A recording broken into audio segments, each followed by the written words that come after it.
We must all, as a citizenry, work towards a Uganda where no one will be hounded because of their political beliefs, where leaders like Dr. Kiza Besigye, Honorable Muhammad Mwanga Kivumbi, Alex Waisa Mufumbiro don't have to spend time in jail simply because of their desire for a better country.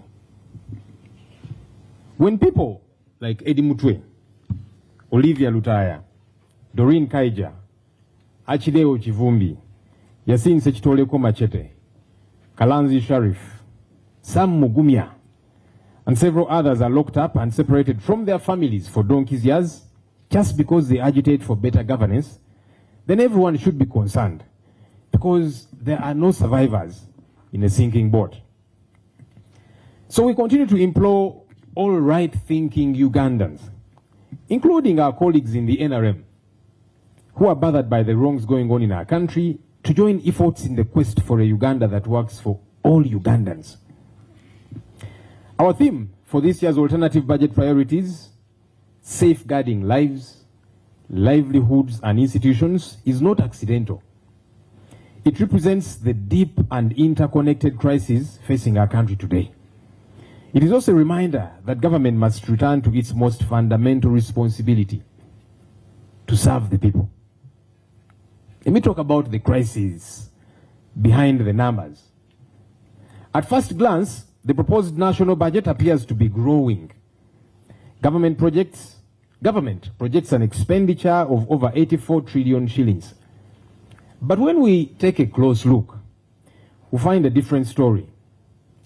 One of a shrinking fiscal space and growing pressure on citizens. Over half of this budget is already pre-committed to debt servicing, refinancing, and fixed costs. This leaves very little for the actual services that Ugandans depend on: healthcare, education, roads, and economic support. Fellow Ugandans, we are facing a dangerous fiscal reality. For every 1,000 shillings collected in taxes, 330 of that goes directly to lenders. That's 33%. This is not sustainable. It means we are borrowing not for development, but for survival. Even more concerning is the issue of idle debt. We continue to pay commitment fees on loans that are not utilized because of poor planning and delays. Projects stall, but interest continues to accumulate. This is not just inefficiency. It is a direct loss to the taxpayer. At the same time, the government continues to set ambitious revenue targets that do not reflect economic realities. They don't.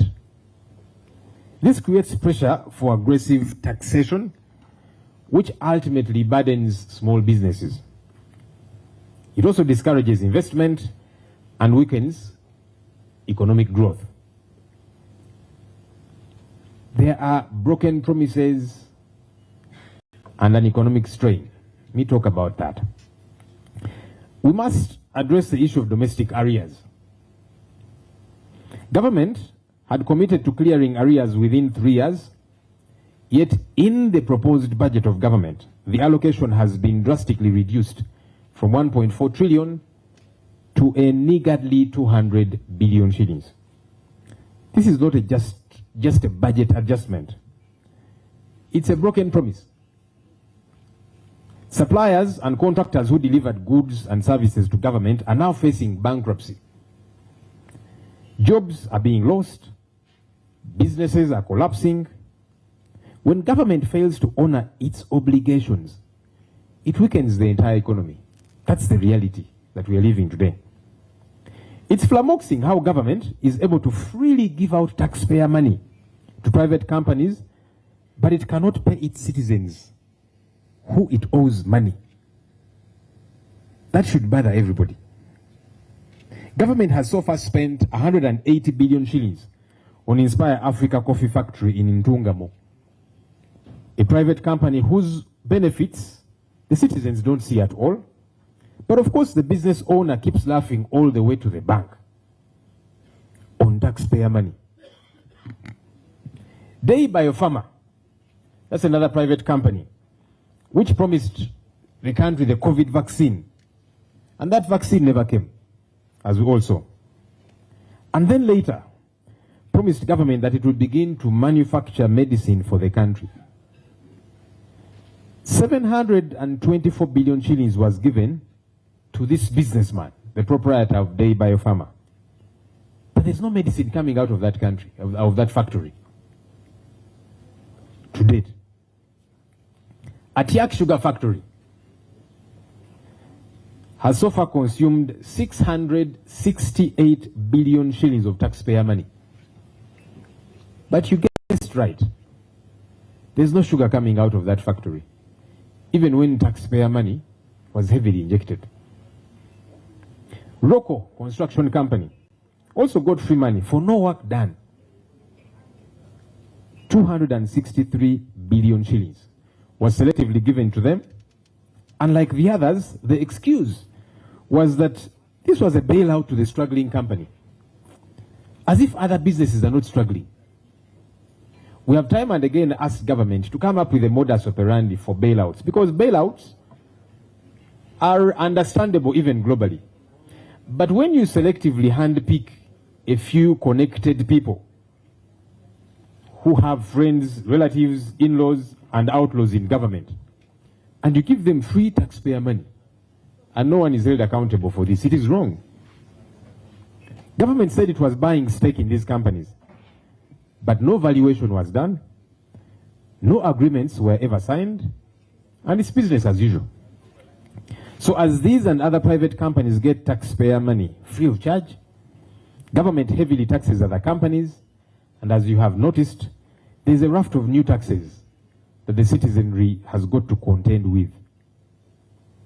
Is this the future that was secured for the people of Uganda? Let me talk about our alternative approach. As the opposition, we propose a different path, one guided in fiscal discipline, in realism, and prioritization. We propose a more realistic resource envelope of approximately 71.4 trillion shillings. Aligned with actual economic performance, we call for reducing domestic borrowing, prioritizing arrears clearance, and ensuring that public spending reflects national priorities. Some might wonder why we are proposing 71.4 trillion, and yet government is proposing 84 trillion. So somebody might say, but opposition, why are you promising less? You should be happy that government is talking about a bigger figure of 84 trillion shillings. The reality is that this 71.4 trillion shillings is what we can marshal as resources for the fiscal year. That's the reality. Government tends to bloat the budget figure, as it has done this time round as well. But every financial year, we always have less resources than the bloated figures, which are intended to create an impression that our economy is big, and yet not. Government bloats up these figures because the Public Finance Management Act allows for a 3% usage where they don't have to get clearance from Parliament. They can eventually come and inform Parliament later. Now, 3% of 70 trillion is not the same as 3% of 84 trillion. That's partly why they bloat up this figure, so that 3% window is larger. But the reality is, all these past financial years, the bloated figure they project is never attainable, because that money in reality is not there. An expanding and unpredictable resource envelope creates room for expenditure that escapes adequate scrutiny, particularly under classified allocations whose proportional limits are tied to the overall size of the budget. In effect, the larger the envelope, the greater the scope for opaque spending, often justified under national security, but subjected to limited oversight. It is precisely these weaknesses in fiscal credibility and discipline that necessitate a renewed focus on what truly matters: safeguarding lives, securing livelihoods, and strengthening institutions. We must move away from reckless expansion and towards strategic recovery. To safeguard lives is to invest meaningfully in healthcare and education. Our healthcare remains critically underfunded, receiving only about 6% of the national budget, far below the Abuja target of 15%. The consequences are clear, ladies and gentlemen. Understaffed hospitals, frequent drug stockouts, and high maternal mortality. We must prioritize primary health care, recruit and retain health workers, and ensure consistent availability of essential medicines. And we do have that money. Ladies and gentlemen, each of us is getting a copy of the alternative budget priorities that we have broken down with the figures. I'd like to implore us to find time in the coming days and read it, because we break down where the money is. Some people say, you want us to do all these different things. Where is the money? The money is actually available. On an annual basis, we lose over 10 trillion shillings to corruption. That's according to the Inspectorate of Government. That's a government figure. And when you get a figure from government, it is obvious they have tried to panel beat it a bit so that it doesn't look as grotesque as it really is. There's a lot of wasteful expenditure in this our country. So we do have money. So as I do share this is pretty much a summary, but I'd like to encourage us, please find time and read. Many times people say, but where are the alternatives? Are you people just criticizing? No. It's important that we point the country in the right direction, that we show people where we ought to be moving. Government must account for false promises like the Loboa Specialized Hospital. Over 700 billion shillings has so far been spent on this botched project. But there is no hospital. When we began to make a lot of noise about this Loboa hospital, we tried to access it, we were denied access. The Minister of Health was at one time denied access to that facility, and yet the Ministry of Health is supposed to supervise it. As we kept up the pressure, they began to put up a structure. There's a shell of a structure. When you go past that road, you see a shell. But that's not the hospital that was promised. That shell does not account for the nearly 1 trillion shillings that has so far been spent on that hospital. So there's got to be accountability. This project here was presented as a remedy to the complicated medical procedures which require Ugandans to travel outside of the country at exorbitant costs. But like many other projects in this our country, it's a complete failure. The money being spent on such white elephants should instead be injected into existing health facilities across the country, which are struggling with poor infrastructure, drug stockouts, lack of equipment, and facilitating medical personnel to do their work, including medical interns whose services continue to be taken for granted by this government. You have heard them say, you students. These medical interns, they carry the bulk of the work that is done in these government health facilities. Some of them work for 48 hours non-stop as doctors. We have got to not take them for granted. In education, increased enrollment has not been matched with quality. We have quality education as opposed to quantity education. We have got quantity education as opposed to quality education. Overcrowded classrooms, poorly paid teachers, and inadequate infrastructure, all of which continue to undermine learning outcomes. We must not invest in just access, but in quality, ensuring that education equips our young people with real skills for the future.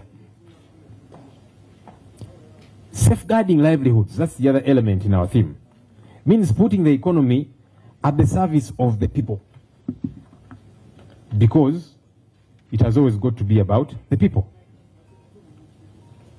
Agriculture, which employs the majority of Ugandans, continues to be underfunded. Farmers lack access to irrigation, credit, extension services, and reliable markets. As a result of this, productivity remains low. and incomes unstable. We must increase investment in agriculture. We must support value addition and strengthen rural infrastructure. In transport, the challenge is not just expansion, but maintenance. Roads deteriorate faster than they are repaired, increasing costs for businesses and limiting access to markets. We must prioritize maintenance, improve contract management, and invest in alternative transport systems such as rail and water. Where is the money? It is available, and we have broken down all of that. The other element of our theme is safeguarding institutions. No country, none whatsoever, can progress without strong institutions. Today we see growing concerns around accountability, transparency, and governance. Public funds are not always used efficiently. Oversight is weakened. Corruption continues to erode public trust. We must strengthen institutions such as the Auditor General, the Inspectorate of Government, and Parliament's oversight committees. Public resources must be managed transparently, and those who misuse them must be held accountable. Let me talk about another elephant in the room: the impending sovereignty bill. Honorable colleagues and distinguished guests, as we reflect on the direction of our country, we must also turn our attention to the impending sovereignty bill, which has got far-reaching implications for governance, rights, and Uganda's place in the global community. At face value, the idea of sovereignty is appealing. Every nation has got the right to protect its independence and determine its own path. However, we must ask ourselves a fundamental question: whose sovereignty are we safeguarding? Is it the sovereignty of the Ugandan people or the unchecked power of the state? There is growing concern that this proposed legislation may be used not as a shield to protect national interests, but as a tool to insulate government actions from scrutiny, both domestically and internationally. If framed properly, such a law risks weakening constitutional safeguards, limiting civic space, and undermining the very institutions we seek to strengthen. Honorable members and our guests this morning, Uganda's sovereignty is already anchored in our country's constitution, the grand norm. It resides in the people, and it ought to be exercised through democratic institutions that are accountable, transparent, and bound by the rule of law. Any attempt to expand this concept must therefore be approached with caution and with full regard to constitutional principles. We must also recognize that Uganda does not exist in isolation. Our economy, our security, and our development are deeply connected to regional and global systems. International partnerships, trade agreements, and development cooperation have played a critical role in supporting our growth. A law that appears to withdraw Uganda from these frameworks or to disregard international obligations risks isolating the country, discouraging investment, and undermining economic stability, now that we're talking about the budget. Furthermore, we must consider the potential implications for human rights and governance. If the sovereignty bill is used to justify restrictions on accountability, media freedom, or civil society engagement, then it ceases to be a tool of protection and becomes an instrument of control. This would not only weaken our institutions, but also erode public trust in government. As the opposition, we are not against the protection of Uganda's sovereignty. On the contrary, we believe that the true sovereignty is strengthened where citizens are empowered, when institutions are independent, and when government is accountable to the people. Sovereignty should not be used to shield inefficiency or suppress dissent or avoid scrutiny. It should be a foundation for responsible governance and inclusive development. We therefore call upon Parliament and the country at large to subject this bill to thorough scrutiny. Laws that are not consistent with the Constitution should never see the light of day. We must protect the people and not undermine them. We must strengthen institutions and not weaken them. And we must position Uganda as a confident, cooperative, and respected member of the international community. I'm glad that this morning we are joined by some honorable members who belong to the NRM. I've seen some of them in our midst, and I'm glad they are here. Because this country belongs to all of us. And all of us must strive to better Uganda. It's important, regardless where you belong. Sometimes we have a lot of friction amongst ourselves politically, and there can be a place for that. We saw the boisterous election. But we've got to have a meeting of minds to say, how do we better this country? Because the places which we all represent, including the colleagues from the NRM who are here, when their voters go to hospitals, they also want to find medicine there. They want good roads. They want better education for their people. They want jobs for their youth who are bothering them in those constituencies. So, while we are calling this the Opposition Alternative Budget Priorities Day, really we are saying, can we focus on the country? And so once again, I want to salute the colleagues from the NRM who have joined us. Thank you for coming. Because we've got to build this country together for posterity. Fellow Ugandans, the choices we make today will define the future of our country. We cannot continue on the path of rising debt, weak accountability, and misplaced priorities. We must choose discipline over excess, transparency over opacity, and long-term national interest over short-term political convenience. Our alternative budget is not just a critique. It is a proposal for a better way forward. A way that puts the people first. A way that restores confidence in leadership. A way that ensures that the public resources truly serve the public good. In conclusion, ladies and gentlemen, safeguarding lives, livelihoods, and institutions is not just a theme. It's a responsibility.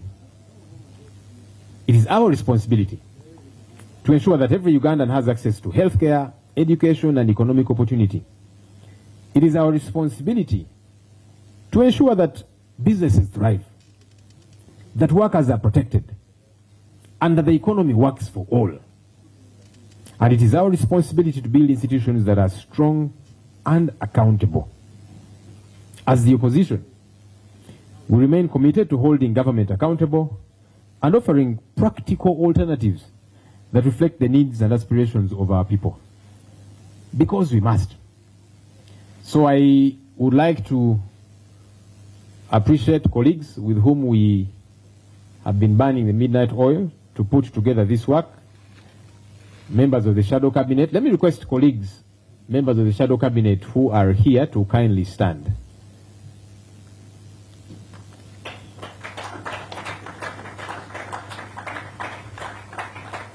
Thank you. Thank you, colleagues. That's part of the team. Please take your seats, honorable colleagues.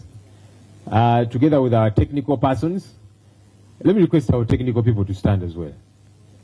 These ones normally want to be behind the cameras, but for today, Kambala we say. These are some of the technical persons, please sit, that we do work with. Others have not stood, and I have noticed those who haven't stood, but it's okay. They're normally camera shy. But we normally take off time, the Shadow Cabinet and our technical persons, to craft an agenda for this country, so that we are able to paint a picture of what ought to be. Because it's important for us to do that. And like I'm saying, ours is not just to criticize. Yes, we get to criticize, but after we have criticized and said this policy is wrong, we offer an alternative and say, in as far as we are concerned, this is the best policy that we ought to implement. And it's good for the country too. I know that whenever we present these, and even on the floor of Parliament, many times they are disregarded. That's okay. Initially, I used to get demoralized and say, but we put in a lot of work. And then our colleagues from the NRM side, even when quietly they tell us, hey, but these views, these policies are good, but at Shankwanzi we have been told to support a different matter. So they tell us, On our end, we are happy that at least we are giving direction to the country. And that's why I would like to encourage us, please read this work. I know it's a bulky document, 350 pages. Please find time and read and critique it as well, because it's important that we also get feedback for the work that we are doing, and that we see how we build this country together. I'd like to thank you again for coming. I've seen some representatives from civil society. I've seen some representatives from embassies here in Uganda, and all of us. Thank you for coming, for God and my country. Thank you.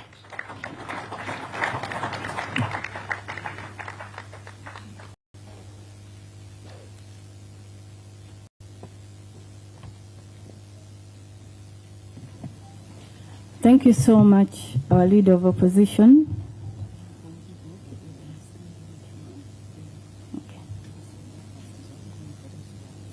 Okay. Thank you so much. I think you can now attest to what I told you about the Honorable Joe Senyanyi, that he's a good leader and one that doesn't fear nothing. He will speak what is on his mind, as long as it is for the good of the people. We thank you so much. And to those who don't want to take the hard copy, you can scan this, please, and take the soft copy. If you don't have the hard copy of what he was giving us here, kindly scan that. You will get the soft copy. Thank you. And also a short, those of us who haven't yet gotten breakfast, please, there is breakfast behind the black curtain. And allow me at this juncture to recognize some special guests we have here. Allow me introduce Mr. Mukunda Julius from CSBAG. You're welcome, sir. Thank you for joining us. We welcome Dr. Thangavrel Paranive, that one. Thank you so much. From UNDP, thank you for coming. You're very much welcome. Let us also welcome Miss Jen Nalunga, the Executive Director of Southern and Eastern Africa Trade Information and Negotiations Institute. Thank you so much for joining us. Allow me also introduce Dr. Dr. Sentongo Spire. Thank you so much for joining us. You're very much welcome. Please feel at home. In our midst, we also have the Opposition Chief Whip, the Honorable Nambeshe John Baptist. Thank you so much for coming. We have, and he is the Deputy President Eastern for the National Unity Platform. Allow me to introduce the one and only, our mother, Mama Nancha, Lina Zedriga, our acting president, the National Unity Platform. She's the one, very smart. Thank you so much for coming. Allow me also introduce to you the representative of the president of the FDC, Honorable Anne Adeke Ebaju. Thank you so much. And she's the Secretary General for FDC. Very young and very brilliant. Thank you so much for joining us. Allow me also introduce the president of UPC, Honorable Jimmy Akena. And he's also the Member of Parliament for Lira Municipality. Thank you so much for joining. You're very much welcome. And you know this is home.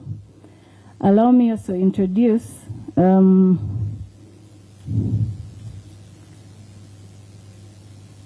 honorable members present. I am going to take a very short time introducing the members present. You know, we politicians, when we come for certain functions and we are not mentioned, we feel bad. That's so. So some of you will think I am envious, not mentioning your names. So allow me introduce the outgoing and incoming members of Parliament of the 11th and 12th Parliament. We have Honorable Santa Okot. You're very much welcome from Padel District. We have Honorable Sekabira Dennis. Please stand up for recognition. From Katikamu North. We have Honorable Chirumira Hassan from Katikamu South.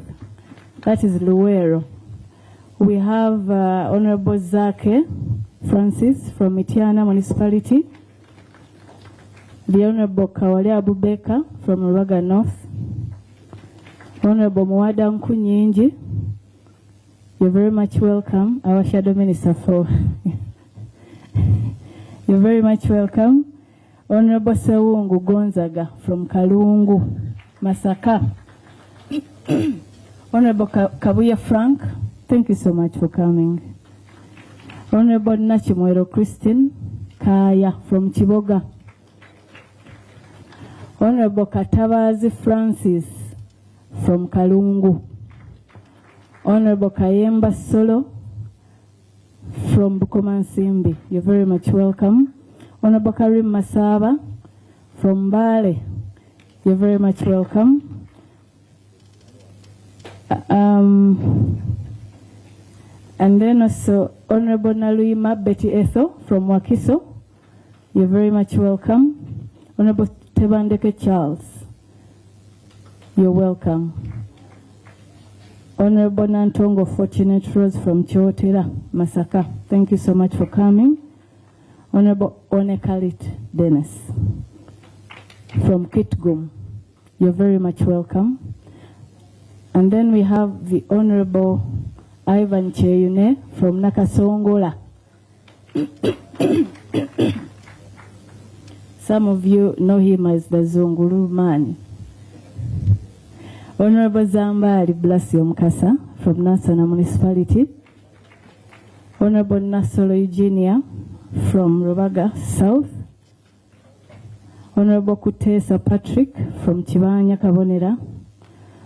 Honorable Chiruruta Yusuf Nkeretanyi from Kalungu. Honorable Musi George from Kira Municipality. Honorable Manio Sheila from Mukono District. Honorable Sevina Javira, Nyendo Mukungwe. Honorable Mulia Nyama Ali Nganda from Machindia. Honorable Zahara Mala Luyulika from Machindia West. We have Honorable Lukanga Moses from Jeru Municipality. Thank you for coming. Honorable Auma Janet, Woman MP Amolata. Thank you so much for coming. Honorable Auma Janet, Honorable Pio Vincent from Dokolo South. Thank you. We have Honorable Elem Leo from Moroto County. Thank you. We have Honorable Joanna Lobo from Soroti. We have Honorable David Kalwanga Luchamuzi. You're very much welcome. And Honorable Hussein, you're very much welcome. Honorable Hussein, you're very much welcome. Honorable Muiru Paul. Dr. Chiaga Hilary Innocent, you're very much welcome. Honorable Brenda Nabukenya, you're welcome. Honorable Kalule Flavia Nabagawe, you're very much welcome. Honorable Sachitoleko Robert, you're very much welcome. Thank you so much for honoring this invitation, members of Parliament. I know it is such a busy season. Some of us are preparing for swearing in, others are preparing their gardens, others are preparing their children and all that. You have left all that for this. We don't take it for granted. May the Almighty God bless you. I want to welcome everybody in their capacities. And allow me at this juncture invite Mr. Julius Mukunda, the Executive Director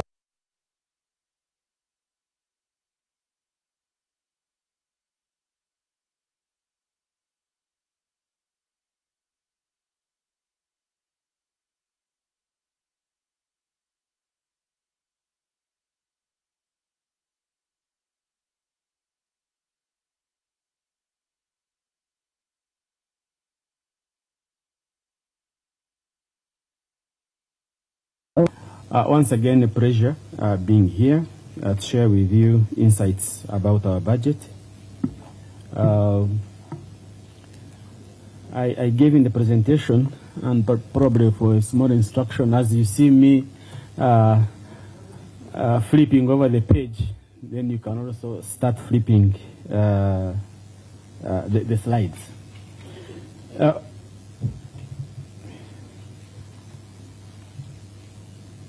All protocol observed, and I think let me just go straight to my presentation. But I think before I start, to thank the leader of opposition for the invitation. It's always a pleasure that we come and share with you some of the insights that we have. So you can go to the next page. My name is once again, I'm Kunda Julius from CSBAG, and our job really is around how government collects money, but also how government spends the money. That is our business. Next page. The budget currently has increased in the last 5 years by 75%, from 48 trillion 2022, 2023 to 26, to 84.2 trillion 2026, 2027, just 75%. So maybe we should be seeing 75% in being better in our lives. So that's something else. In terms of how the budget is going to be financed, we are seeing that domestic sources are accounting for almost 47%. That means that we are likely to be footing a bill in terms of domestic borrowing, and the rest from other sources, since we can only be able to finance only half of our entire budget. We are glad that we have ATMs to ensure that our economy grows 10 times. But we believe that if you want to grow 10 times, have an ambitious target, then it means that you should actually do things differently. So we try to look at the numbers and see whether actually we are heading there, because NDP is telling us that when we look at what NDP has budgeted for ATMs and what we have budgeted for, we have a shortfall of 8.1 trillion Ugandan shillings. A case, for example, is where agro-industrialization really is far below than what we need. So then you ask yourself whether we would be able to get the 10 for strategy. What is causing these changes from to 84.6 trillion? You can see that we continue to have ambitious targets. Now, there is a challenge with these numbers. These numbers continue, they are moving target. You get on this number, the next day the number changes, the third day the number changes. So as I look at this one, it's almost coming to 44, they're telling us 44 trillion. If you look at the budget estimates, they're telling us 43 trillion. So I think these are some of the things that as a member of parliament, we need to have some concrete numbers. Where should we find the number that we are likely to be using? So some of these numbers continue to shift up and down. If we look at budget allocations, again, you want to see if you want to say you are strengthening livelihoods, then you want to ask yourself, where is the money going? And we are seeing that most of the money is on development plan implementation. But this money, almost more than 80% of it is actually for debt. That's where most of the money is going. So this one is it helps you tell you where the priority lies. For us at CSBAG, we believe that your priority is where your money is. So is money in public sector transformation? Is it in tourism? Those are some of the things you want to ask yourself. Debt is beginning to bite us seriously, because we are seeing that out of 84 trillion, 39.2% is allocated to debt servicing. So you are really remaining with little money for you to be able to finance your own development expenditure. Revenues collections have continued to increase. We are seeing that from 32 we are on 43. But of course, we will have 1 year where we hit the target. but in most of the times we don't. So it's a bit ambitious. But I think for me, my point on revenue is that we could actually even collect more, but it is not about increasing rates. It's about being more efficient in terms of collecting this particular money. And I have urged before to say that if, for example, URA can partner with the districts, local governments can collect for them rental tax because they know where each and every rental unit is. But URA can't say that it will collect the tax for the for the whole family. Next, please. So there are a number of tax proposals that are there, but I will just concentrate on majorly two, because it is also another huge debate. If we start talking about fuel tax, the 200 shillings, one talk about the cement tax, one talk about cooking oil, one talk about, it's huge, they are huge. But I just wanted to look at a few of these taxes. There is a Mivumba tax that has been increased from 15% to 30%. You know, used clothes. I tried to make it for us to understand better. One of the things we are finding out is that you are discouraging people from using used clothes. That would be okay. But how have you prepared the alternative? I think for me that's where usually my problem is that the demand for fabric is estimated at 150 million meters annually, but local supply is 30 million. So where would you get the difference if we have not prepared ourselves? About only 20% of cotton is processed locally, but also is that so if you can only process 20% and the rest of it is raw material, send it abroad as raw cotton, what does that mean if you say you are discouraging the use of Mivumba? Therefore, the question should not be that you are just say it is one of collecting taxes. We are collecting taxes on used clothes, period. But not because you want to discourage the use, you want to say we are promoting environment. Because still, if you don't provide people with alternative choice, they will still have to go and rely on Mivumba. There is the issue about excess duty rate of 0.2% of value on cash withdrawals. We know that currently it's at 0.5%. And I think you know very well these days, it is, if you send somebody mobile money, take a konezi jako. That is the language. Take a konezi jako. But I think for me, the other important element is that if this was done across all financial institutions, then you can say you have a tax policy that is equitable and fair. But if you say only mobile money transactions and you don't target banks, the commercial institutions, in one way you are saying don't use the mobile money, go to banks. Okay, let's say going to banks is okay. But how many banks are in our villages? That's something you need to ask. And why are people not going to banks to open accounts? We know reasons why you will be asked so many requirements.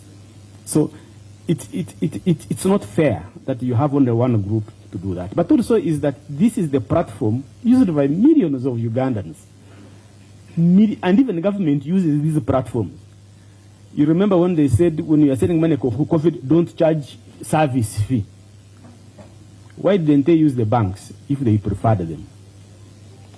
So for me, my problem is that, but also is that you are making people choose whether they should be in the financial market or financial inclusion, or they should not, because it is a cost to them. So two things. One, we need a 0.5% or zero, but also we need it across all financial institutions. So it becomes a level playing field. So that I need to choose whether I should go to the bank or I should remain on mobile money. The other the other one I would like to interest you on is the tax on smartphones. Tax on smartphones, if you have an iPhone, you can say it's a luxury. But there are these low ones of less than $100. That's not a luxury. That is a shop for somebody. That's a kiosk for somebody.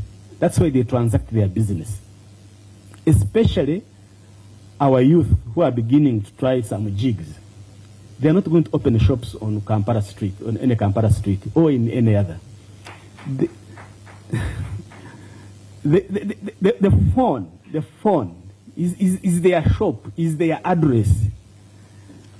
By making it very expensive for them to start business, you are literally telling them to stay poor and not to be any more creative.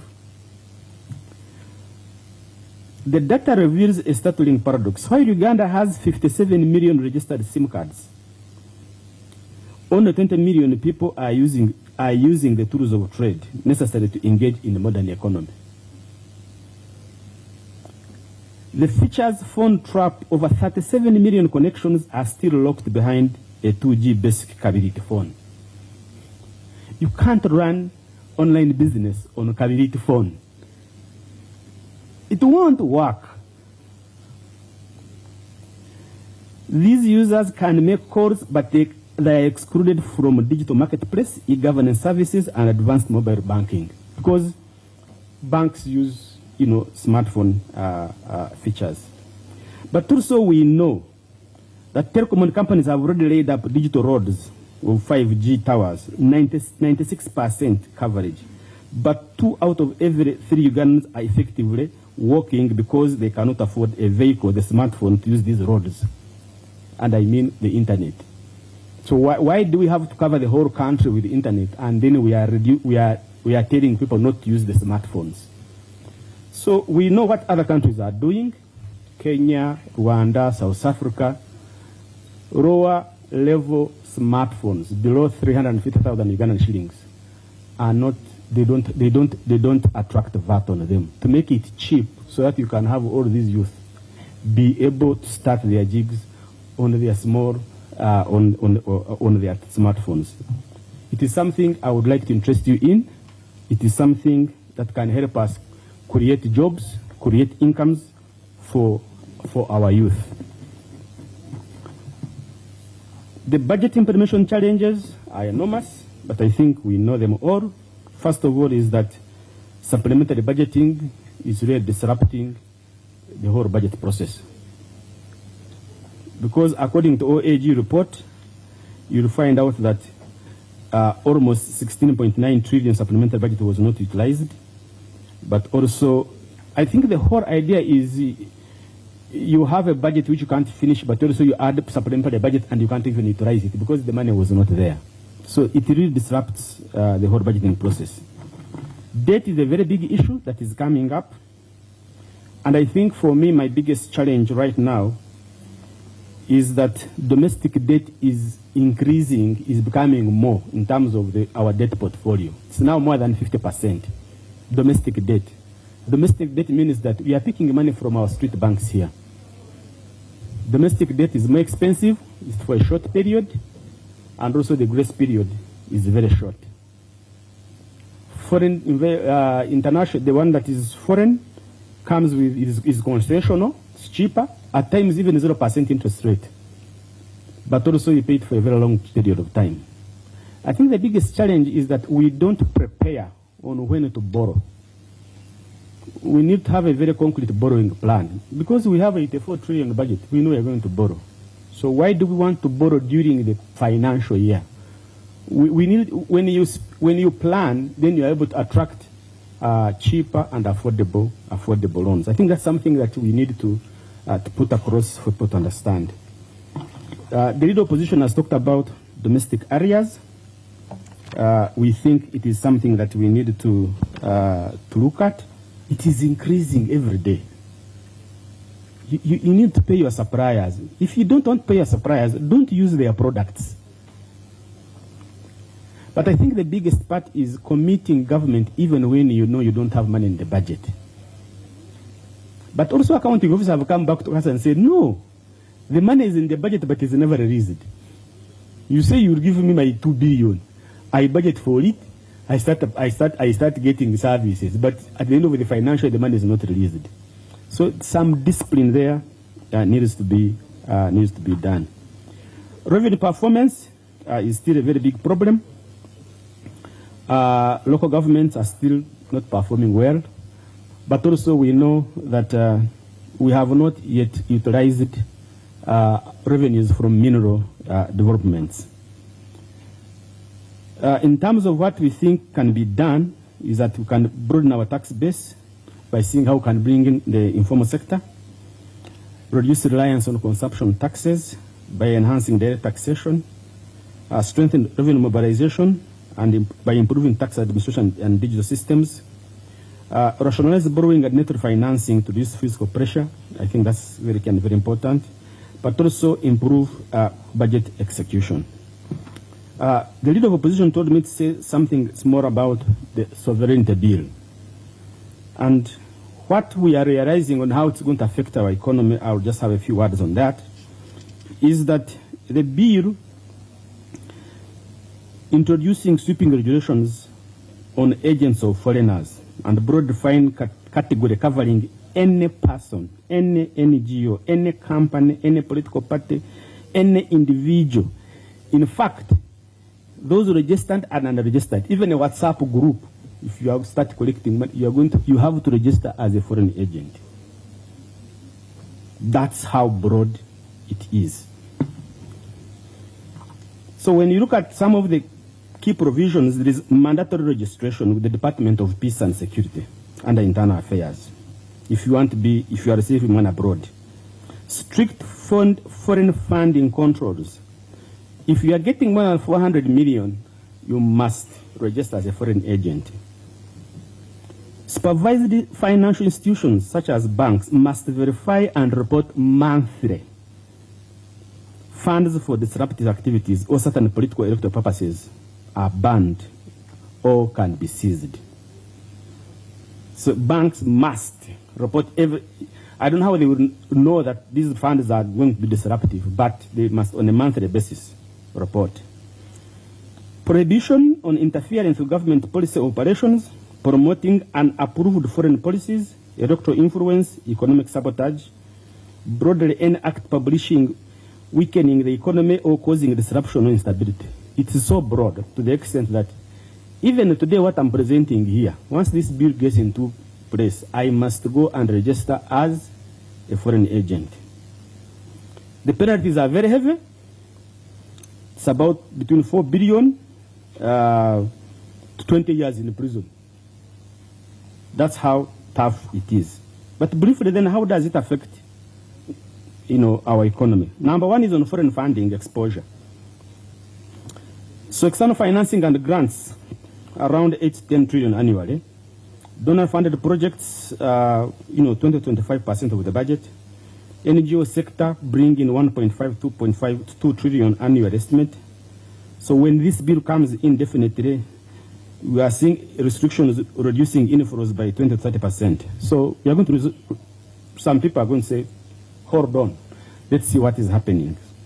So the disruption is likely to make us lose these foreign direct inflows. Remember, our shilling has been strong because of these foreign direct inflows.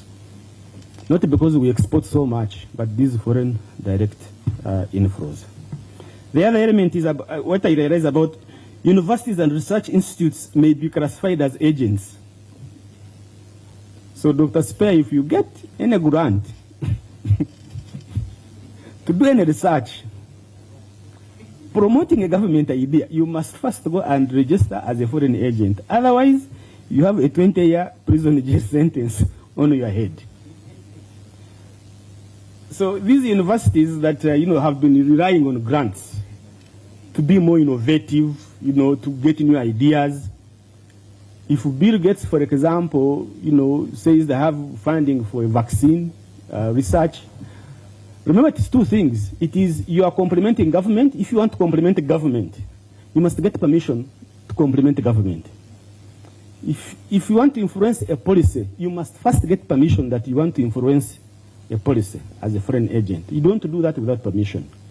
So it would require that, and it is not that you go as an institution every time. So me and Jane, the proposals we write on an annual basis, I don't know how many of them, we must first seek permission to write a proposal. I just can understand probably the fears the government has, but this is going to kill innovation. But also it's going to make people who are funding innovation and research to be scared of funding us in this country.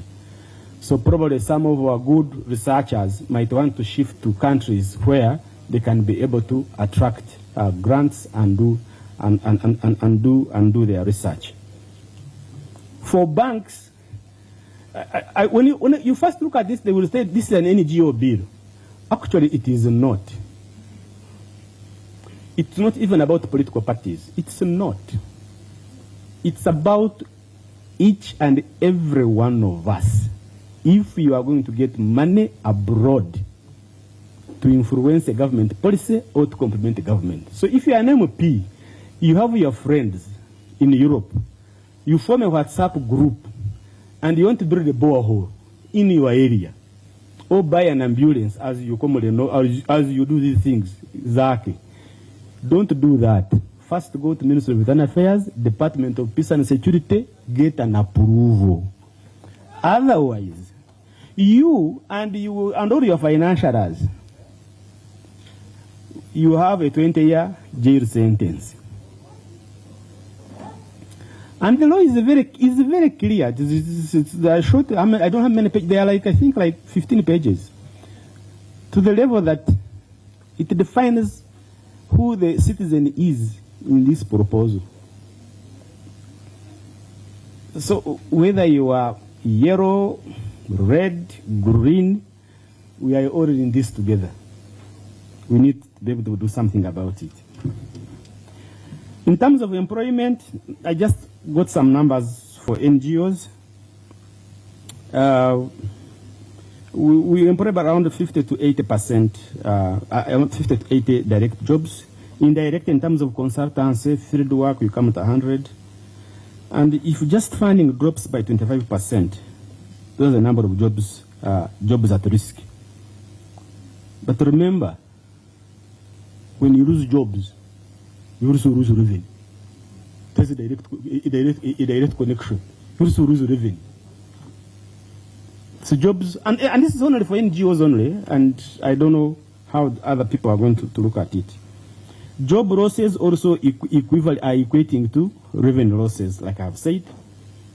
It's not an isolation. If you lose a job, you definitely lose pay. But also is when jobs are lost, suppliers lose business. I mean, we could see it when DGF closed, when USAID also closed, even during COVID. And you would see how many hotels where we used to organize these events, what is happening. Landlords will lose rent, transporters will lose income, shops will lose customers, because remember, these are remittances that have been coming to Uganda. On remittances itself, remember, remittances are a source of household income, education and health spending, small business financing. I think for me on remittances is that if you have small businesses here that would like to work with others to attract funding from abroad, to be able to start up a business or to be able to invest in any area, then the consequences are that you need to first register as a foreign agent. But also is that, you know, in business, for those who have done a business, you don't want anything risky about your money. So when you hear this, you are likely to postpone what they call an investment decision point. You say, can we hold on and see how this thing is going to roll out? So the effect is as broad as that in terms of remittances that are coming here in this country. And I think for me that's one of the areas we can be able to see. We are still really trying to get down to more impact about this bill, but already you could see what it means in terms in terms of how it's likely to impact directly on the things that we do. I've not talked about how it's going to control inflation, how it's going, to increase inflation or the stability of the Ugandan shilling. It's going to be affected, but all that is there. Ladies and gentlemen, it is a pleasure talking to you, and I look forward to more engagement for God and my country.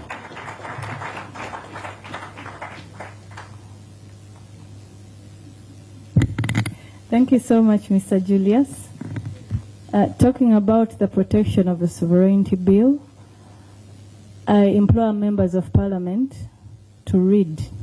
Let us read this bill, understand it, get to parliament, and deliberate on it.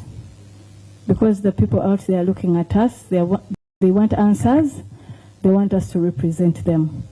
If we don't, we are going to kill our country. Let us go and read and understand it. Next on the agenda, we have remarks by the leaders of opposition parties present.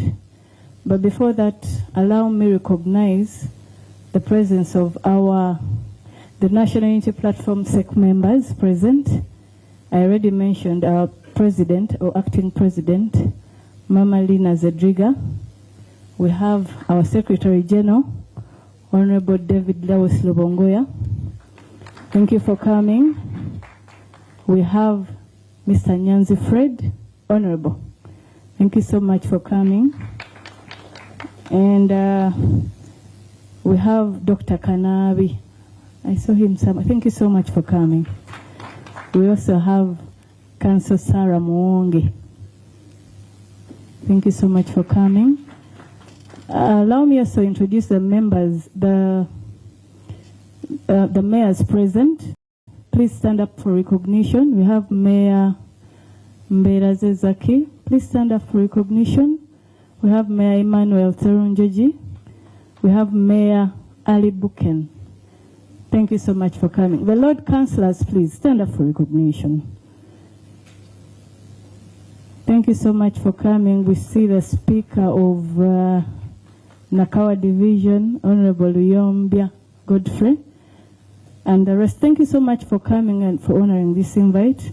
Allow me now at this juncture to welcome, I forgot to mention, Honorable Matovu Charles. Thank you so much for coming. Honorable Atan Moses, Honorable Aguti Sarah, thank you so much for coming and for honoring our invitation. Allow me now to welcome the one and only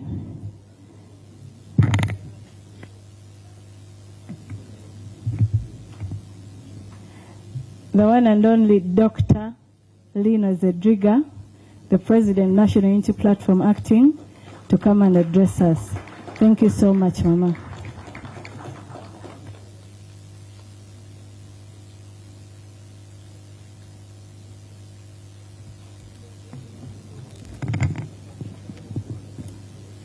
The Honorable Leader of Opposition, who has ably convened us here today, the Opposition Whip and my colleague, and also humbly may I say my former student, the leaders and Your Excellencies, the leaders of the different political parties here present, distinguished guests, friends of Uganda, fellow Ugandans, ladies and gentlemen. I have already been introduced. There was a small mishap. Sometimes, you know, in the political spaces, the Muslims have said when you are wronged in public, you correct it in public. So that correction was done by the MC. There were some critical exclusions. I see very familiar faces, and I'm very encouraged. I see Dr. Spire, Julius, with whom we started CS Bag, Yes, I come from the civil society, and many women from the women's movement, the legal fraternity, and we from the informal sector, because I belong there too. When the leader of opposition, Honorable, spoke very, very passionately with the facts, I reflected on a biblical phrase from the book of St. Matthew, chapter 26, verse 64. You will know the truth, and the truth will set you free. Today, we have known the truth. May we go and practice that this truth will set us free and set our country free. I speak as one of the victims, but from a position of power, who was abducted brutally by men, camouflaged, JAD, and SFC in their uniform, almost naked because I was going to the bathroom. Kept incommunicado because I didn't know where I was, since my face was covered. Transported, head covered, between Luzira and Gulu, very old as I am, on those roads. You know, when you were speaking, I was on the back of those vehicles with my head covered. And many Ugandans innocently are going through that. When you were explaining to us, I saw and went through that emotional moment last Monday when I went to visit my colleague, Honorable Mwanga Chivumbi, in Chitalia, charged of terrorism, treason, yet his own people were murdered in cold blood. The mischief of the attempt in practice for this bill, and among others that are going to come, is to shut us up, is to scare us into death. Are we going to submit to that? Let us receive and exchange and engage in the truth, because they are sending us fear.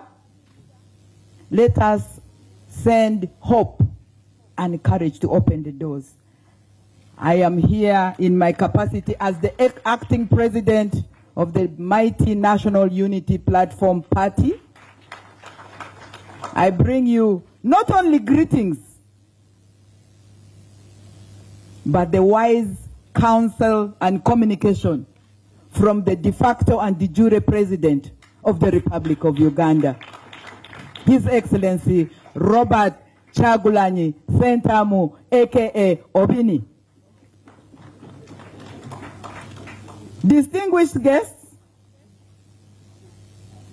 friends of Uganda, fellow Ugandans, ladies and gentlemen, I bring you warm greetings. I sincerely commend the leader of our parliamentary front and the team he has worked with under very, very difficult circumstances to prepare our alternative budget priorities for the year 2026/2027 financial year. That he continues to do such remarkable work despite unprecedented obstructions speaks volumes about the quality of leadership we are offering, as is expected by the people. Let me once again express my deepest condolences to the families of the 4 innocent children who were recently murdered in cold blood in Gaba. May we all keep silent and observe that silence. May their innocent souls rest in eternal peace. Amen. And hope that justice will be served. This very weekend, we also witnessed the death of a young lady, Irene Nachibuka, who was abducted and tortured for simply supporting change. She joins hundreds of Ugandans who have lost their lives senselessly at the hands of a bloodthirsty regime. May her soul rest in peace, and may she and the many others get true justice someday. I will not repeat the technical details of our alternative priorities, for these have already been exhaustively discussed. Instead, I wish to speak to us all about the spirit behind these priorities. As you have already learned, more than half of Uganda's projected budget for the coming financial year is already unavailable for spending. Because of this reality, the alternative approach is grounded in common sense, not rare sense, my addition. We must put the ordinary Ugandan back at the center of government expenditure. In other words, our parliamentary front has laid before the country and the world our alternative fiscal vision for Uganda. A two-pronged vision in which Uganda's national resources are deployed. First, to the maximum benefit of those who matter most, its people. And second, to preserve and strengthen the institutions without which that first objective remains nothing more than wishful thinking. As we present these alternative priorities today, just like we presented a manifesto to Ugandans in the just concluded elections, we must not lose sight of the fact that we are not an opposition struggling to become government. We are a government in waiting. Effective 15th January 2026, when our victory was stolen. We were merely denied our mandate and forced to operate from the margins, while those who lost continue to desperately cling unto power. It therefore gladdens me to see that despite my absence from Uganda, the National Unity Platform Party continues to deliver on the mission of restoring freedom and democracy in Uganda. Anything short of this would have rendered academic the alternative priorities our team have presented today. I encourage all members and supporters of NUP, and indeed all Ugandans, who desire a better country to unite behind and continue to give full support to our leadership who continue to hold forth while I am away. On my part, I remain alive to the lesson history has taught us over and over again. The lesson that the diaspora is merely a different front of the same struggle. To that end, together with Ugandans in the diaspora, I am actively engaging key decision makers and international institutions to scrutinize lending the legitimacy and resources to the Museveni regime. Because the money they sent does not help Ugandans. It's mostly lost to corruption by government officials. We are calling for targeted sanctions against individuals responsible for turning our country into a source of pain and suffering for those who call it home. We are building coalition with the global civil society to hold the Museveni regime accountable. We are making the case in every forum available to us that Uganda's future is its people, not General Museveni or whoever he's trying to impose on them. As for the rest of my fellow Ugandans in Uganda, your role also remains critical. Please, refuse to move on. Refuse to accept the fraud we witnessed in January. Continue to demand your victory. Demand it in every space available to you, and to you. Do not forget our comrades, the political prisoners, and us who still continue to go to court. My colleague, Her Excellency Jolie, is not here with us because today she had to appear in Kabale in court. And many others are doing that. Please visit them in prison. Attend their court hearings. Visit their families and support them in whichever way you can. Post about them on social media. Make it impossible for the world to forget about them. To make the alternative priorities we have presented today a reality, everyone must play their part in restoring Uganda to its rightful path. I thank you all for the sacrifices you continue to make along this journey and encourage you, keep firm and united. I will see you all soon when I return to my motherland. The struggle continues for God and my country. His Excellency Kyagulanyi Ssentamu Robert, NUP President, de facto and de jure.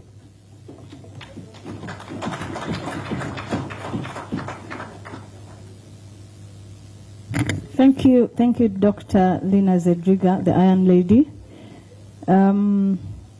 Next, we're going to have the UPC President, Dr. Honorable Jimmy Akena. But before you come, Honorable, allow me to introduce the Honorable Maurice Chivalya of Bugabula and his NRM. Thank you so much for joining us. Allow me also to introduce the Deputy Secretary General for National Unity Platform, Honorable Aisha Kabanda, and Member of Parliament Butambala. Also recognize Honorable Nicholas from Kabale. Thank you so much for coming. Kamara Nicholas and his FDC. Allow me... Hey! PFF, I am so sorry. My apologies. Honorable Nalukola Luyimbazi, thank you so much for coming. Honorable Kamara Nicholas is the Deputy President, Western Region for PFF. You're welcome. We have Honorable Hassan Kaps Fungaro, Obongi County. And he is the Vice President for FDC, Northern Region. Thank you so much for coming. We also have Honorable Jamachi Ayagalachi Mukuve, Bokoli North. Thank you so much for joining us. And at this juncture, allow me, honorable colleagues and members present, to welcome Honorable Jimmy Akena, the President of UPC. You're very much welcome, sir.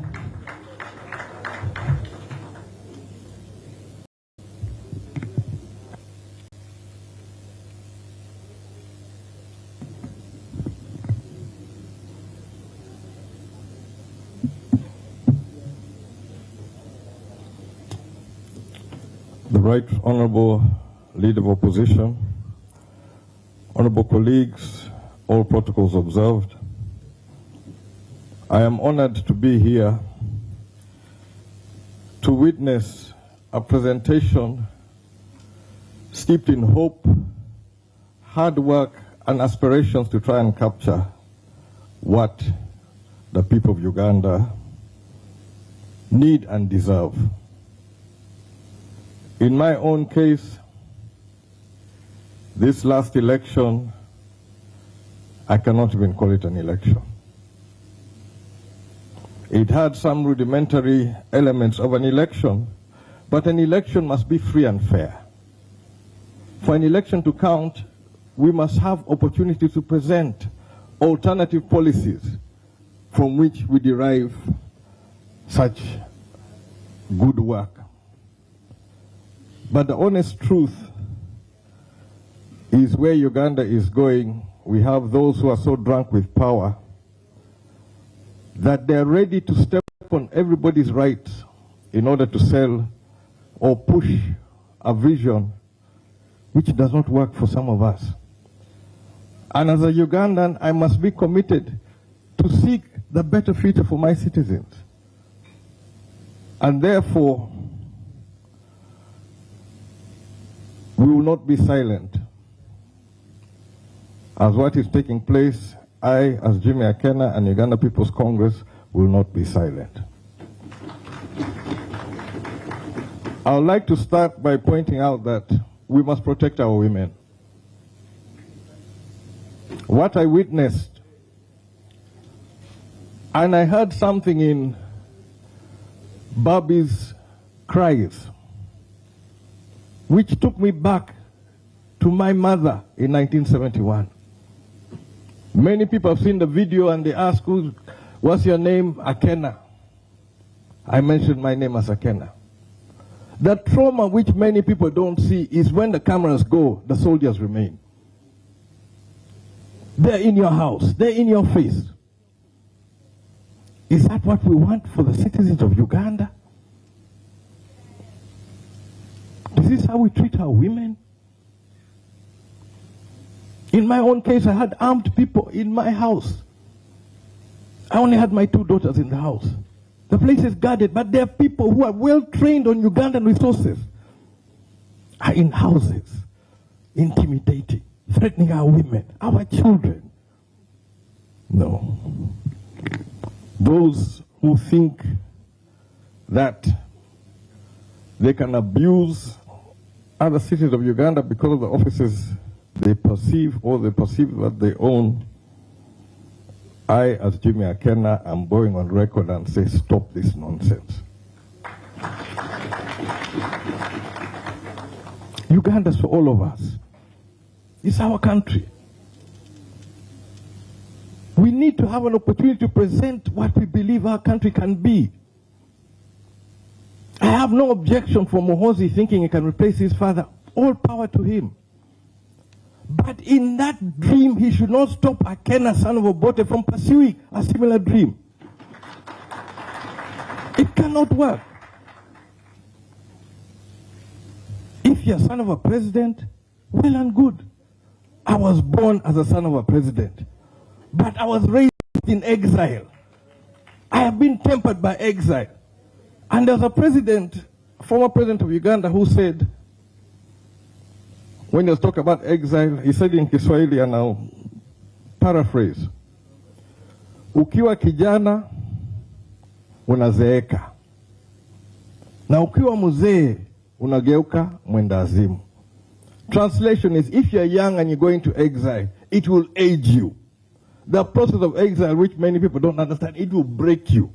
It will adjust, it will do all sorts of things to you. And a young person who goes into exile comes back different, changed, because of the pressure of exile. An older person is broken. You go through adjustment. Many people call it madness, but it's depression. It adjusts everything about you. And as such, I'm not ready to go back to exile. But I'm also not ready to shut up. I can't. Not for my country. Presentation, my friend Julius talked about Uganda, 20 ginaries. Historically, Uganda had 53 ginaries under the cooperatives. The production was 208 million meters. When you say Uganda's capacity is 150 million, what we need, 150 million. We could produce 208 million in 1971, when our population was about 7 million. The rest was for export. The facilities were there for export. Nalukulongo. You go to Mombasa, what is under Uganda Property Holdings? There was issues of where Ugandans could earn something. Agriculture, which our leader of opposition is crying about, Ugandans of the past were able to raise their family on agriculture. Did we get a chance to speak about that one? No. Some of us have a historical record. And I promised to take NRM to task on all of these issues. I was not given that opportunity. But will I keep quiet? Definitely not. Not this time. We are going for a change in what happens in Uganda. There are those who talk about transition. Transition will come, whether we like it or not. The question is, are we prepared for that transition? The political parties should be out working on these ideas of how we're going to improve the standard of living of the citizens of Uganda. Instead, we're being fettered, we're being tortured, we're being tormented, we're being persecuted. Yet we're looking for solutions for the people of Uganda. Who are you to think that none of us are capable of coming up with ideas which work? We've come up with bankable ideas. We've come up with ideas which can make Uganda move forward. But there are those who are so full of themselves and they think they own this country. I am a citizen. I have an equal right of this country. Every citizen has an equal right of this country. And let us respect one another. Let us respect the political players. We've had issues of people trying to interfere into the workings of political players, of political parties. All of us who've been in politics, who are basing on the results, the National Unity Platform are the ones to offer leadership in Parliament. That is beyond question. You find some changes or issues are trying to be made. I'm sorry if I have digressed, but it's important that some of these issues are put clear.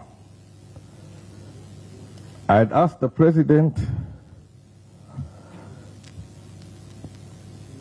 not to push himself to where he is going to be a subject of ridicule. The truth is that's what he has chosen. And those protectors who think they're protecting the President are actually undermining him by what they do. The training which these elite forces have got is to protect the citizens and the property of Ugandans, not to subject them to the same torture. Recently, and I must thank Twitter for removing, I think based on what he said about Winnie Byanyima, I go back to that issue. Let's respect our women. But on what Muhoozi has said, I sometimes pity the President, but I feel also there's something which we need to be brutally honest. If this kid does suffering with daddy issues, father never told him that, Daddy, I love you, grow up and tell your father also you love him. It doesn't have to be one way. You're waiting to be told. Tell him you love him. If that's what it will make, if that's what's going to give us peace, go ahead and do it. But honestly, as a CDF of the Republic of Uganda, you utter all sorts of nonsense, left, right, and center. Honestly, what is happening? You see, I come from a train of historical point of view. Non-aligned movement was a key institutional body, and Uganda is in the chair. The President is the chair of the non-aligned movement. Non-aligned movement came about by political people who were more interested and focused about how do we deal with development of your own people without getting mixed up in other people's fights.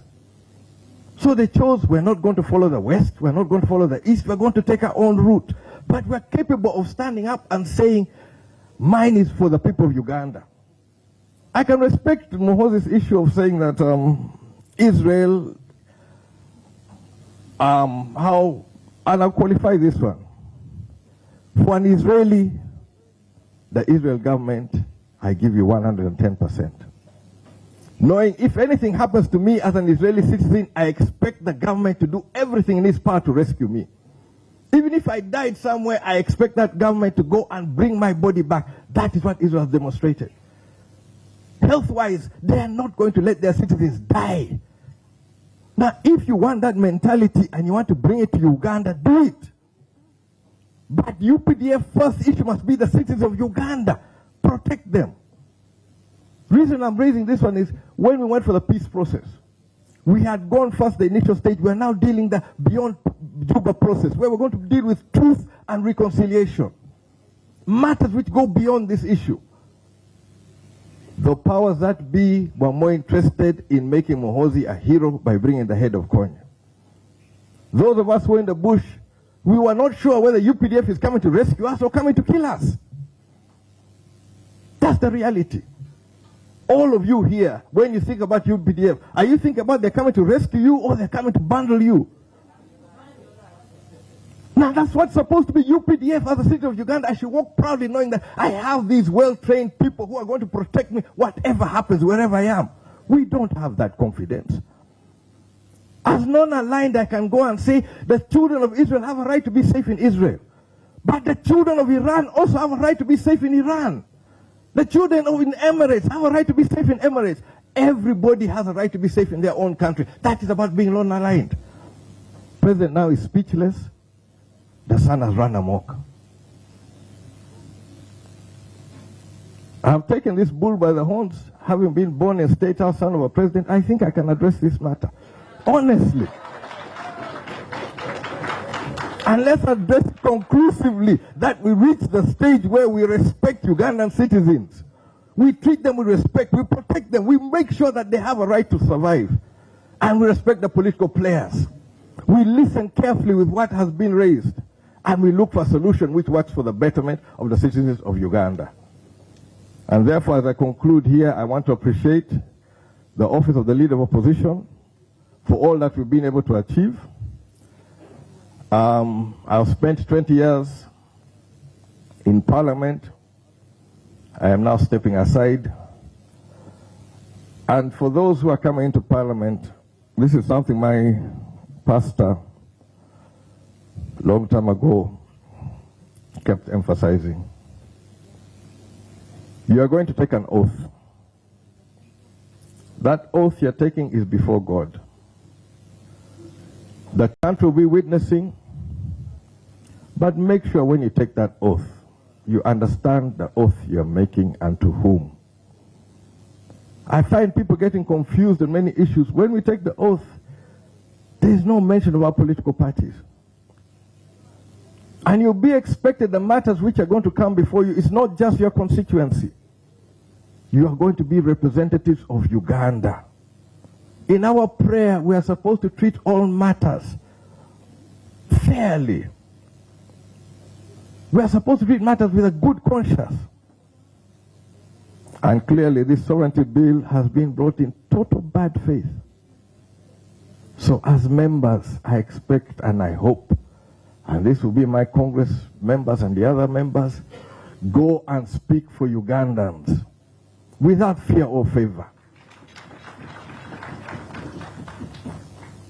What you need to do is set it straight. You'll get frustrated, but let the record carry that you stood and you spoke clearly for all the people of Uganda. I say all this for God and my country.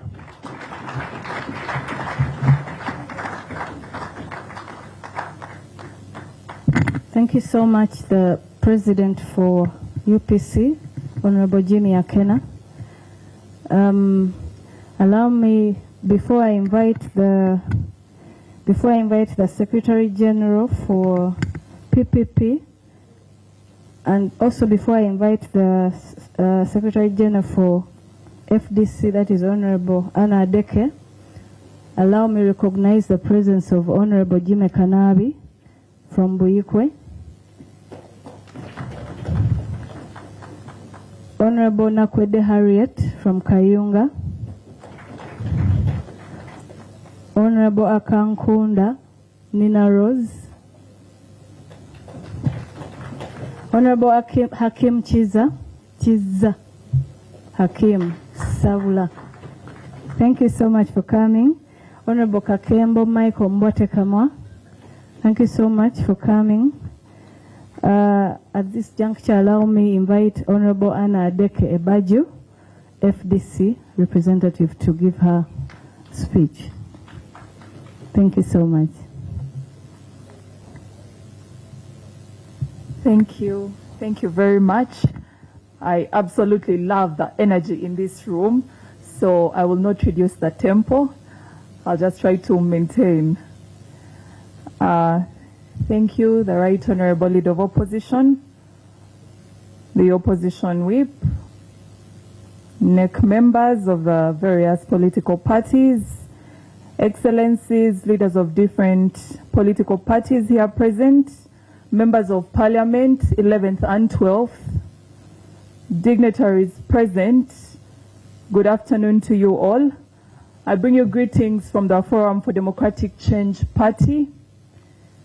I stand here delegated by my party president, and I bring a message of solidarity on this day when the opposition launches our alternative budget priorities. He sends his message of solidarity, and the members of the FDC are also present. So the record should clearly indicate that.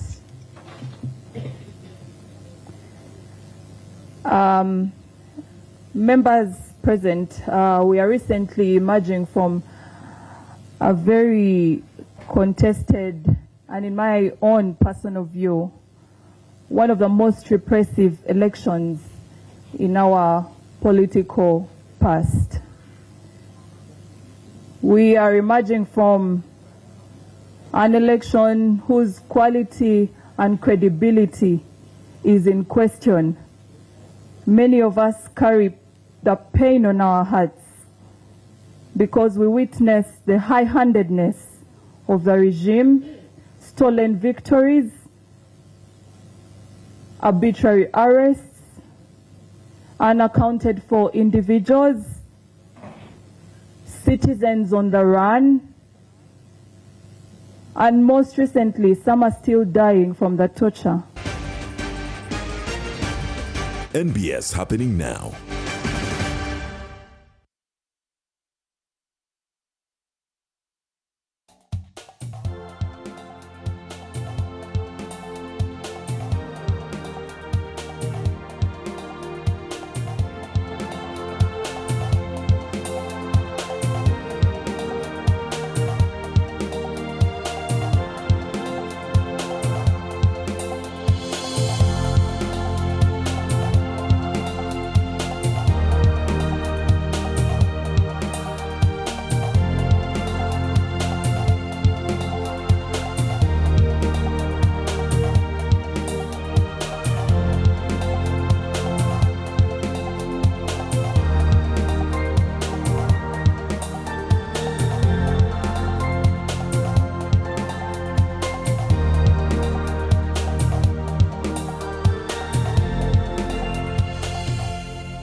NBS happening now.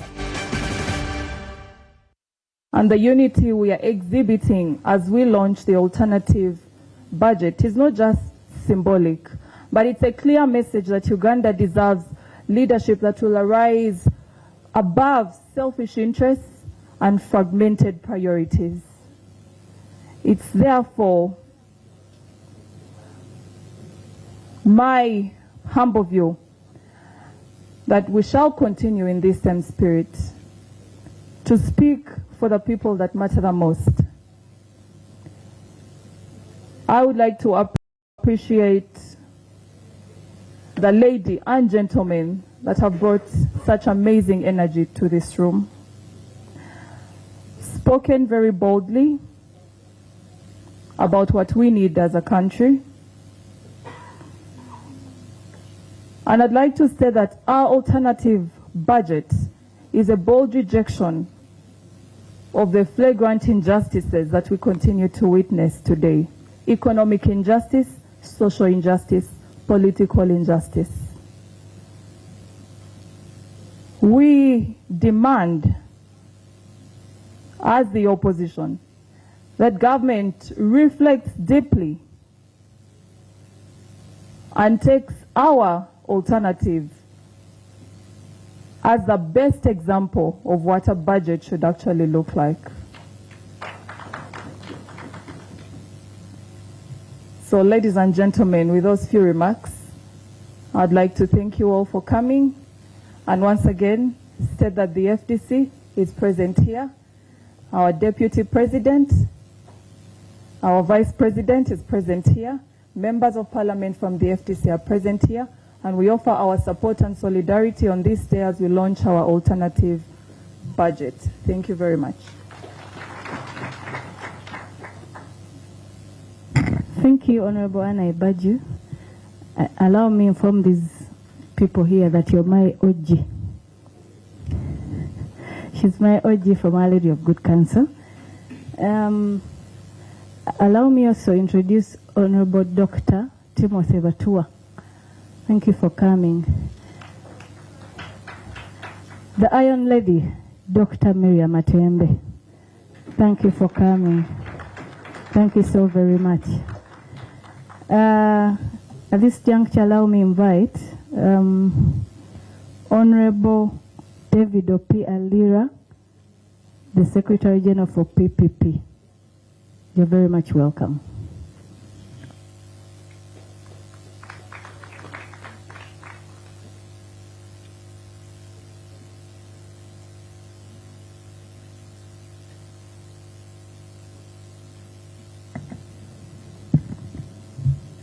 Thank you very much. I think I should start by thanking Honorable Deke for providing the bridge. You know, right before her was Honorable Kena. The conversation that he was having was more a conversation of sons of the president. Now, for me, who is a son of a retired teacher, I was finding it very difficult to come right after Honorable Kena. The conversations were a little higher than me. That said, thank you very much for the invitation.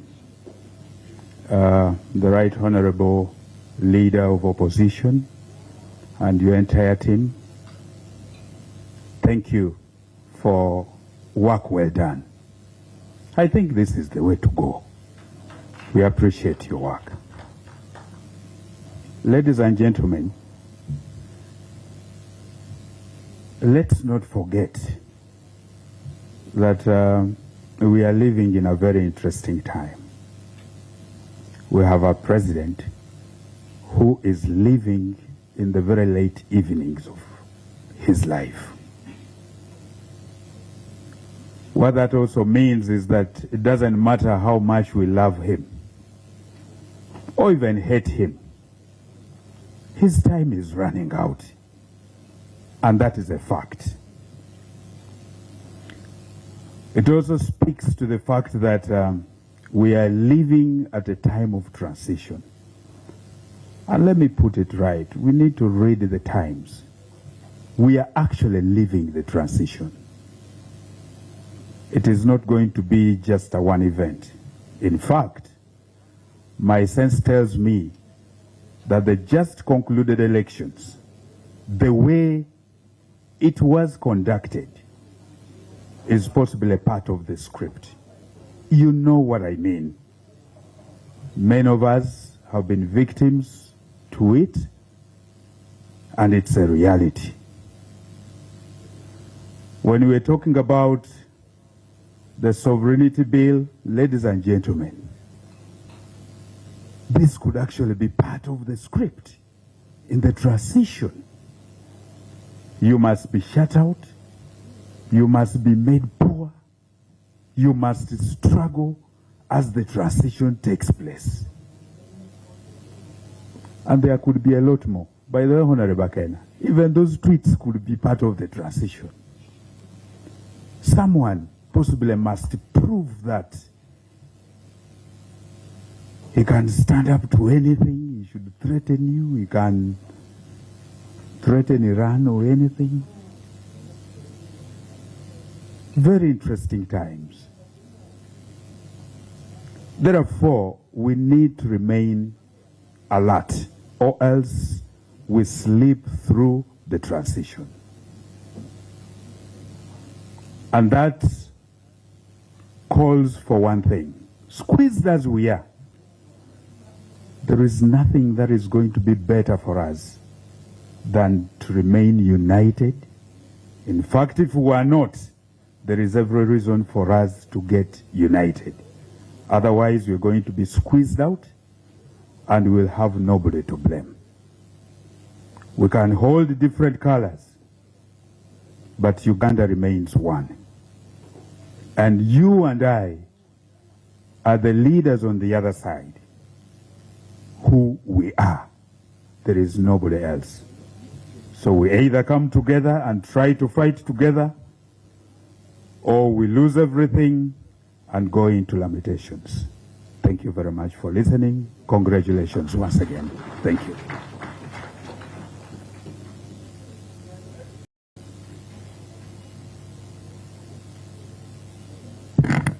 Thank you so much, the Secretary General for PPP, and thank you for being brief. Next is Honorable Dr. Kamara Nicholas, Deputy President, PFF, Western Uganda.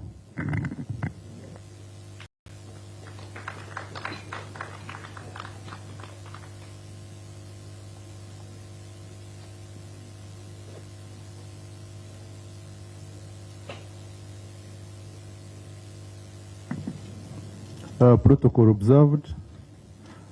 I've just been given 2 minutes. I don't know why she has written 2. My name is Dr. Nicholas Kamara, Member of Parliament, Kavale Municipality, and Vice Chairman, People's Front for Freedom, in charge of Western Region. I bring greetings from our headquarters at Katonga, Plot 6, Katonga Road.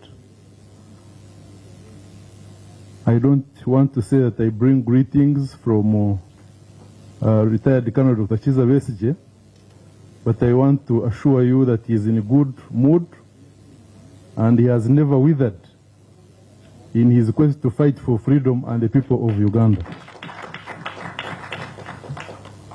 I thank the office of the Leader of Opposition, the Shadow Cabinet, and all the staff and everyone who has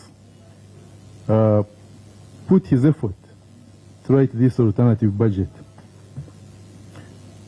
I just want to comment in my 2 minutes about 2 issues.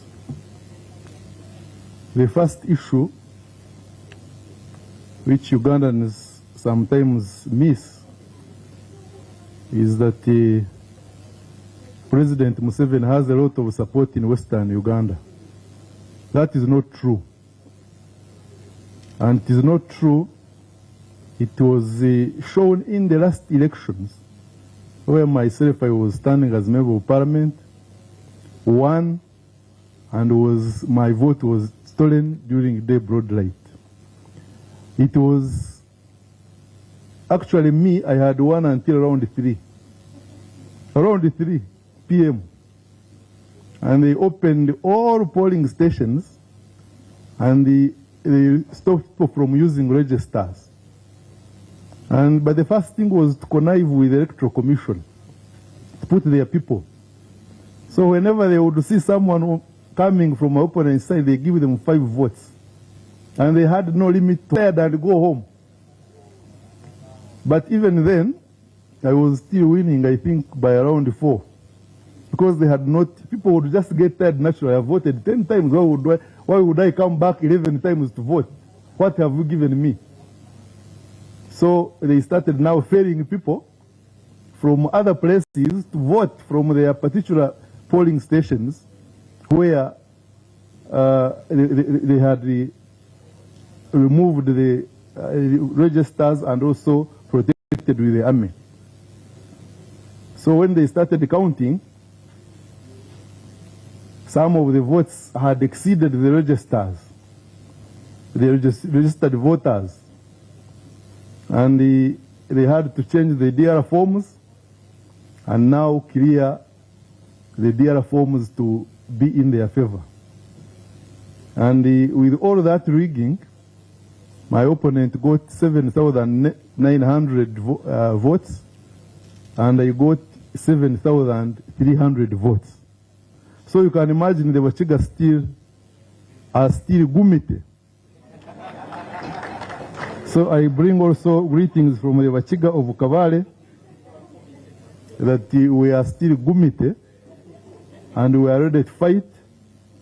We are not in parliament, but we shall keep talking. We shall not wither. Age is on our side. I'm just 51. Moses Ali is 90. Kasaija is, I think, 88. The other one at Entebbe Road, I think, is 90, though he says he has less age. So at 51, I think I still have at least 30 years with me to fight. Now, people, there are so many things that have happened, but what is disappointing is that we have not written it anywhere. Even the old man at Entebbe Road was very fast to come out and write what he saw in the elections. He said the machines this time worked, and since they worked, this one was a free and fair election. Did you ever see machines working? That's what he said, and he wrote it down, and it is there for posterity. For us, what have we written down? I will talk to my friends. Honorable Chiaga is there, who won all polling stations, and he has not, but still did not win. I will talk to Honorable Matovu, who won all polling stations, and they brought us an Opio, and so on and so forth. And I'm also a live example. Where have we written this down, such that in the future, 10 years, 20 years, people know what really happened now? We must write it down. Otherwise, if it is not written, it will be forgotten.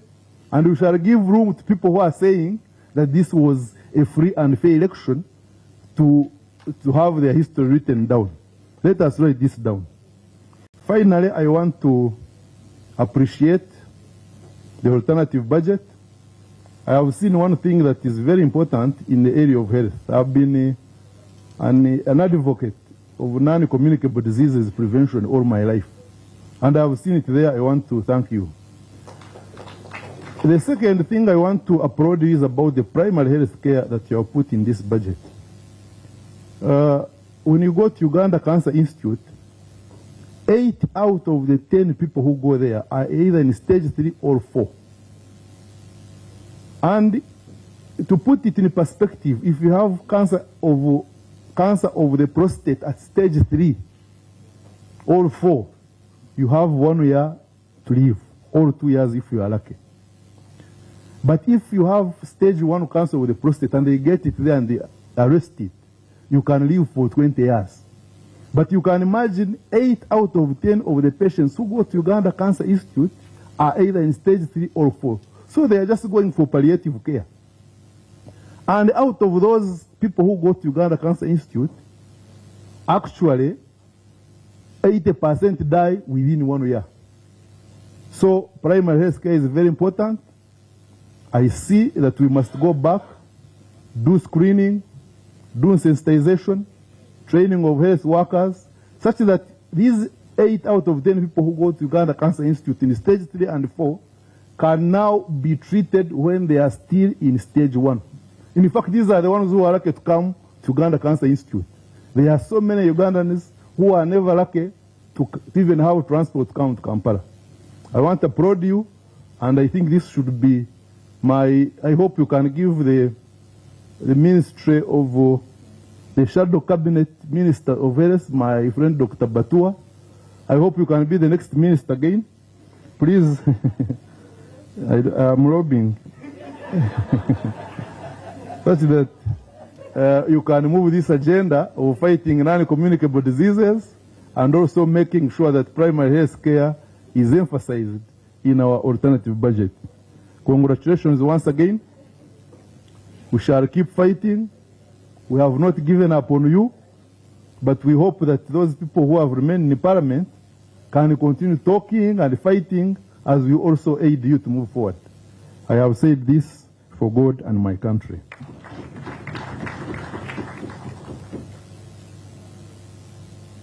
Thank you, Honorable Dr. Nicholas Kamara from PFF. Gumite. Gumite. Okay. I'll invite Honorable Kasaja Fred from JEMA. Honorable Kasaja Fred. I think he has walked out. Okay, allow me invite the Iron Lady, Dr. Miriam Matembe. You're very much welcome, Mama.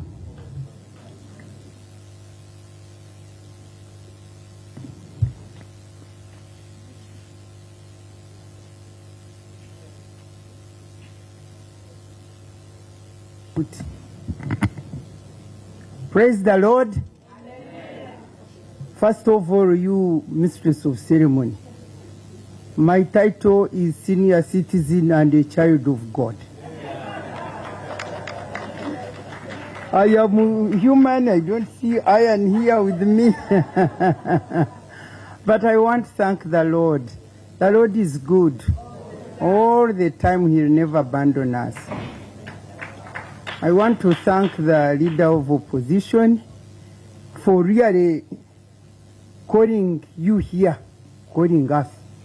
I was invited very only last night, but I already had, they said they made a mistake, but I already had an engagement. I've been at the hospital waiting for my niece to be operated, but they then said later on, so I said no, I can't miss at least reaching there and greeting these people.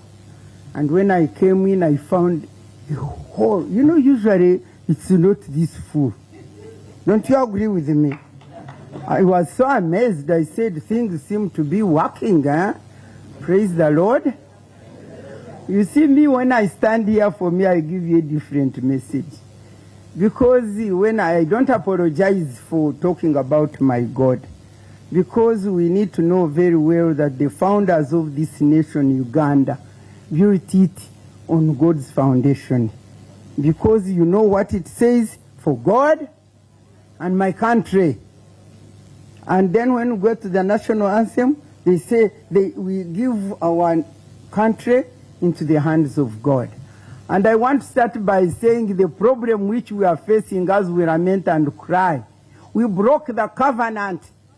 You know, when you make a covenant with God, you say for God and my country, and in the end you go to these leadership positions and it is for your stomach and your people and the gods. Then the covenant is broken and then we suffer. Do you ever know that? I'm here to remind you to that, because I listened to my son, the son of the former president, who was here lamenting and telling you these things. So I don't have to go into those. Who doesn't know what we are suffering from? Is there anybody who doesn't know here? The only problem is that we are here talking to ourselves. As I sat there, I was saying, but all these people who are seated here, they know these things we are talking. They are as helpless and desperate as anybody else. And so if we continue talking to ourselves, what are we achieving? First of all, I want to thank all of you who came here, who are here with us. I want to thank and I want to look at you as not to opposition or opposing what? We are Ugandans here who are thinking about Uganda, about the way it should go, because it has diverted the right way. And I stand here as a senior citizen. You are calculating age. You don't know mine, but I am a senior citizen. When your dad was there getting the presidency, They called us to go and drink soda and hold the flag. And so that means I was there when your president number one was there, when he came back and all that, and when this one came, and up to now, I have seen it all. And that's why I stand as an individual to shout and fight and act where it is needed. Because to be honest, tell you, this is not what we had expected to be brought by the NRM government. I mean the NRM, the original. Is there anybody who was original NRM? The National Resistance Movement government. None of you is here.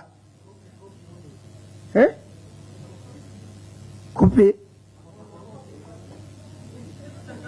Some of them, the photocopy is what? Them 7 too. Eh?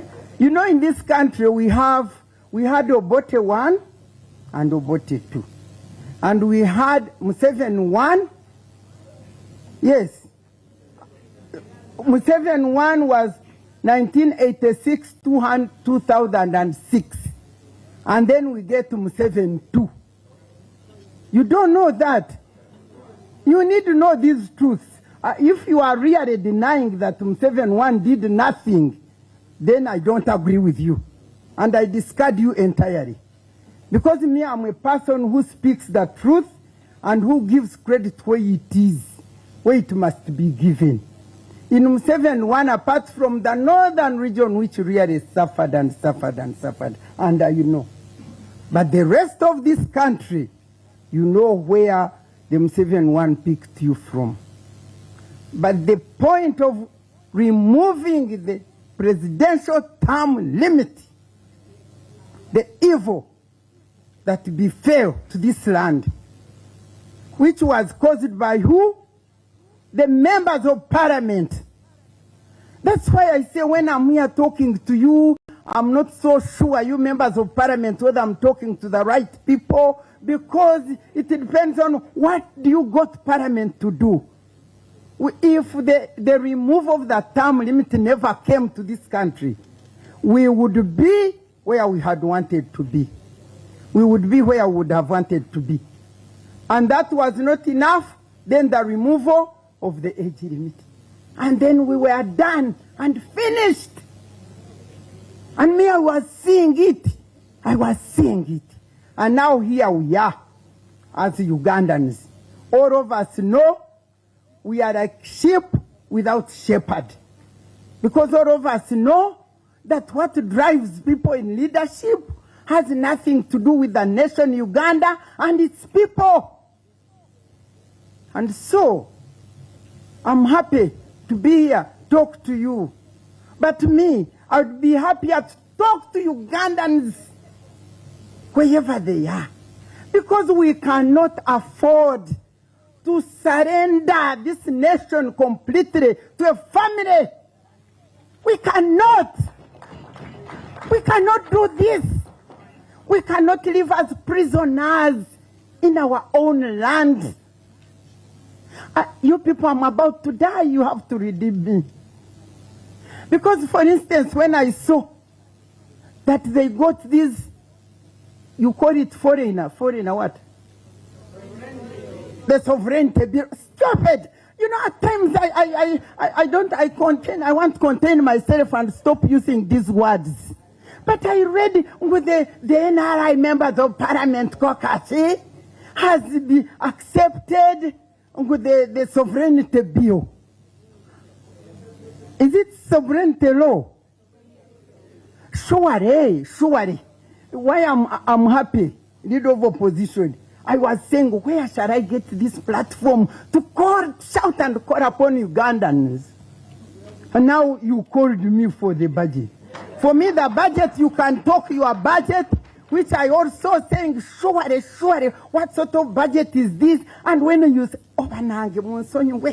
but when I see these people with the arrow, I want to say, God release fire from come and consume them. I'm telling you, I reached that kind of person. I reached that kind of level. I mean, I'm a Ugandan. Why should I be treated as garbage? Why should I? And everybody is pocketed. And you go, Salim Sare. Who is Salim Sare? To be the one you bow instead of bowing to God, whom delivered this nation to. So I thought, this sovereignty, you people, you don't know. When Museveni had come here, he used to condemn Obote and say, how can you have such kind of debt? Debt. Mortgaging our nation. Banang Obote debt had never reached that level. It had never reached that level. Now his level, I saw him say, I saw him saying on TV that God will God. He made a statement that these members of parliament are earning so much, and I was telling them to see whether we can, and then they said, no, it will destabilize us, and therefore I agreed. What do I do? But God will come in. Which God? Yeah, you are coming to call me off to go. Hey. Let me first conclude what I want. But you have also had opportunity to hear me. I suffer alone with having nobody to tell. Now you are going to carry my burden so that we can... NBS happening